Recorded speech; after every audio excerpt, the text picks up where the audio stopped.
आ रही है, आपको अवगत कराते बड़ी खबर के साथ।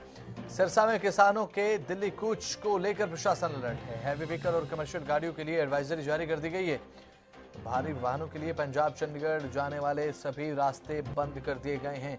कमर्शियल गाड़ियों के लिए वैकल्पिक रास्तों के इस्तेमाल की हिदायत है और नियमों का उल्लंघन करने पर कार्रवाई की चेतावनी दी गई है। और साथ ही सिरसा में किसानों के दिल्ली कूच को लेकर प्रशासन पूरी तरह से अलर्ट नजर आ रहा है।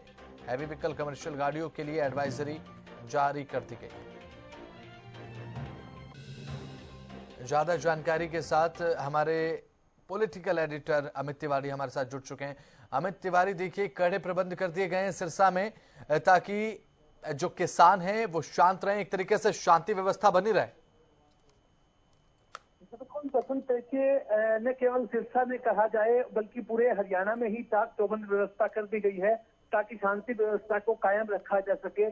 जहां अंबाला में अस्थायी जेल बनाई गई है, वहीं सिरसा की बात करें तो सिरसा में भी पुलिस की ओर से एडवाइजरी जारी की गई है जो भारी व्हीकल और व्यावसायिक व्हीकल होते हैं उनके लिए। और खासतौर पर अगर बात करें, सिरसा सा एक एंट्री पॉइंट है, यानी कि सिरसा जो है वो हरियाणा के बॉर्डर पर बना हुआ है और जहां से पंजाब में और राजस्थान के लिए आवाजाही रहती है।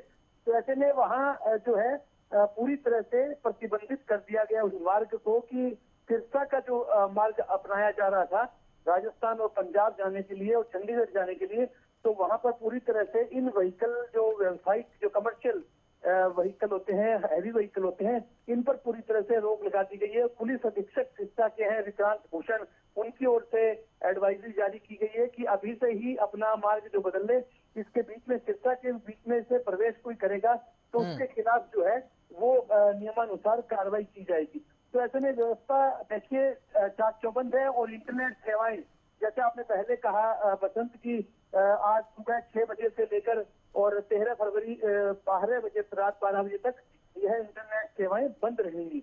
इस वजह से भी दिक्कतें बढ़ गई है। और दूसरी ओर पुलिस की ओर से जो एडवाइजरी जारी की गई है, तो निश्चित रूप से यह शांति व्यवस्था बनाए रखने के लिए एक कदम है ताकि व्यवस्था बाजारों की भी ना बिगड़े, क्योंकि वही भारी व्हीकल अगर शहर में आ जाएंगे तो उस वजह से यातायात जाम हो जाएगा, तो आगे उन्हें निकलने के लिए उनकी पाबंदी लगा दी गई है।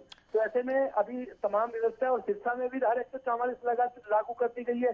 दूसरे हरियाणा के इलाकों की बात करें तो वहां भी ऐसी ही स्थिति है। जैसे मैंने बताया कि अंबाला में अस्थायी जेल भी बनाई गई है, जिससे ताकि कोई भी जो ऐसे असामाजिक तत्व है जो शांति भंग करते हैं तो उन्हें किसी प्रकार से उसमें रखा जा सके। जी बसंत। बिल्कुल अमित तिवारी, देखिए अब जो मार्ग हैं चंडीगढ़ जाने वाले उन पर पूरी तरीके से बंदगी लगा दी गई है। ऐसे में रूट डाइवर्जन प्लान कुछ दिया गया है क्या गाड़ियों के लिए? जी देखिए बसंत, सबसे अहम बात है कि जो एडीजीपी लॉ एंड ऑर्डर है हरियाणा की, उनकी ओर से पहले ही जो एक मैप इस तरह का जारी कर दिया गया था पूरे प्रदेश के लिए कि जो डाइवर्टेड जो रूट बनाया गया था। और खासतौर पर अगर बॉर्डर इलाकों की बात करें, जिनमें सिरसा भी बॉर्डर इलाका में पड़ता है, तो वहां के लिए जैसे कमर्शियल और हैवी व्हीकल्स हैं उनके लिए पाबंदी तो रहेगी, वहां से उनका प्रवेश ही नहीं होना, ऐसा कहा गया है प्रशासन की ओर से, पुलिस की ओर से। तो ऐसे में उनके लिए तो है ही। और दूसरी ओर जो हरियाणा पुलिस की जो ट्रैफिक एडवाइजरी जारी की गई है उसके तहत अगर बात करें तो NH 44 जो है दिल्ली चंडीगढ़ हाईवे, वहां भी किसी प्रकार की यातायात की बाधा जो न पहुंचे। जो आमतौर पर जो जाने वाले लोग हैं, चंडीगढ़ से दिल्ली जाने वाले यात्री हैं, उनके लिए डेरा बस्ती, बरवाला, रामगढ़, साहा, शाहबाद, कुरुक्षेत्र के रास्ते और दूसरा जो पंचकूला जो है NH 344, उसमें यमुनानगर, इंद्री, पिपली, करनाल होते हुए दिल्ली पहुंचा जाए, ऐसी जो व्यवस्था बनाई गई है। इसी प्रकार से जो दिल्ली से चंडीगढ़ जाने वाले यात्री हैं तो उनके लिए करनाल, इंद्री, पिपली, यमुनानगर, पंचकूला का रास्ता जो है वो इस तरह का बनाया गया। तो व्यवस्था जो बनाई गई है ताकि जो 13 फरवरी के लिए जो किसानों का दिल्ली कूच का आह्वान है उसके मद्देनजर सारी व्यवस्था बनी रहे, ट्रैफिक सिस्टम भी बना रहे।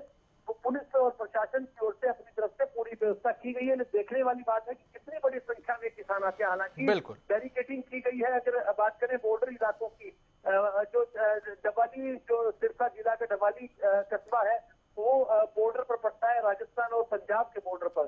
तो ऐसे में वहाँ खासे जो लोगों को परेशानी होगी, क्योंकि वहाँ नाकाबंदी कर दी गई है और बैरिकेडिंग भी की गई है। कई जगह ऐसी भी जानकारी मिली है कि वहाँ कंक्रीट की दीवारें भी बनाई गई है ताकि लोगों की जो आवाजाही है, जो कूच है, उसे किसी न किसी से रोका जाए।